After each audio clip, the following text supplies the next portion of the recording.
دنیا کی بھی فکر کرے اور آخرت کی بھی فکر کرے۔ دنیا کی فکر کیا ہے؟ اس کو بڑھانا کیسے ہے؟ اور آخرت کی فکر کیا ہے؟ کہ ایسے ہی مل جائے گی؟ نہیں، یہ فکر نہیں ہے۔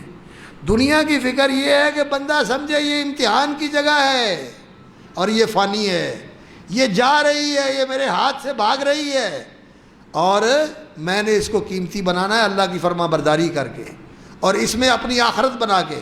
اور آخرت کی فکر یہ ہے کہ اصل زندگی وہ ہے، اصل زندگی آخرت کی زندگی ہے، وہاں کی کامیابی کو پہلے رکھنا ہے اور اس کے لیے زیادہ کوشش کرنی ہے، اور اس کے لیے اگر دنیا میں نقصان بھی اٹھانا پڑتا ہے تو انسان اٹھا لے۔ اور یہ یاد رکھیں کہ بظاہر نقصان لگتا ہے کہ میرا نقصان ہو گیا، کہ مجھے 1,00,000 بچ رہا تھا مجھے 10,000 بچا، لیکن حقیقت یہ ہے کہ تیری قسمت میں تھا ہی 10,000، تیری قسمت میں تھا ہی 10,000۔